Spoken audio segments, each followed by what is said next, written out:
আমি অ্যাক্টিভিটিগুলো পাই মধ্যে মধ্যে। আর আমির হোসেন যে আমার বিলকুল আমার বাড়ি থেকে মধ্যে একটা বাড়ি আর তার নেক্সট বাড়ি, ওটাও আমি জানতাম। So it's a Discovery I must say. যখন আমার ঘরে কয়েকজন লোক আসছিলেন, তখন কোথায় কোথায় এটা উঠছে, তখন বললো ওটা তো আমাদের গ্রামের ছেলে। আমি বললাম ওকে রাখো, আমি এখানে আসি, কথা বলি, কি কাজ করেন। কারণ এই কাজগুলোর সাথে পরিচিতি আমার আছে, গুয়াহাটিতে আছে, পুরো নর্থ ইস্টে আছে, অল ইন্ডিয়াতে আছে। যদিও সকাল থেকে বিকাল পর্যন্ত শিক্ষা দীক্ষার অনুষ্ঠান, কিন্তু শিক্ষা দীক্ষার অনুষ্ঠান একটা প্ল্যাটফর্ম। আমরা একটা প্ল্যাটফর্ম ভাবি, আমাদের স্টুডেন্টকে মোবিলাইজ করি, আমাদের টিচারকে মোবিলাইজ করি এগুলা কাজের জন্য। So that is a special identity of our institutions. বরাকবিলিতে বলতে করিমগঞ্জেই আমাদের institution, central public school Patharkandi, central public school Badarpur, দুইটাই school CBSE affiliated. Pharmacy college start করেছি, আপনারা জানেন, ডি ফার্মা বি ফার্মা। বদরপুরে একটা আমাদের মহিলা কলেজ আছে, উনি বলতেছিলেন মহিলার জন্য।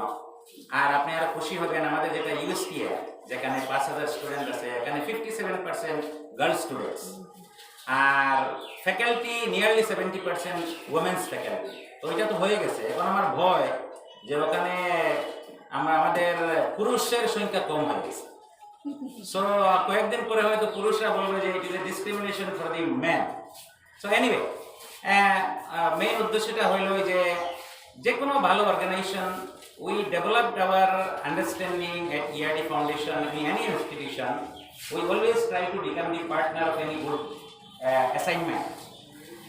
Good people, good assignment, good institutions, we always become the partner. আপনারা সবাই জানেন যে ওয়ার্ল্ডের best of the best institution, university, they had started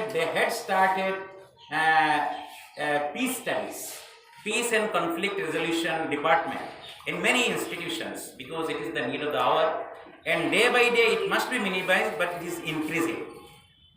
Unrest in the society, intolerance in the society, বিভিন্ন ধরনের ডিফারেন্সেস যেগুলো কথা হয়েছে, এগুলা নেগেটিভটাকে আলোচনা করতে লাগে না, নেগেটিভটাকে নেগেটিভ হিসাবে আলোচনা করলে আবার নেগেটিভিটি বাড়ে। সো এর জন্য এভরি ইনস্টিটিউশন যেগুলা থাকে বিভিন্ন জায়গায়, এখানে পিস স্টাডিজ একটা ডিপার্টমেন্ট হয়ে গেছে, অনেক বড়, বিভিন্ন ইউনিভার্সিটিতে এটার উপরে রিসার্চ হয়, গবেষণা হয়। আপনাদের এই অর্গানাইজেশনে নিশ্চয়ই যারা আপনারা last you have established in the year 2013, you have gathered lots of experience of Barakali and especially my district.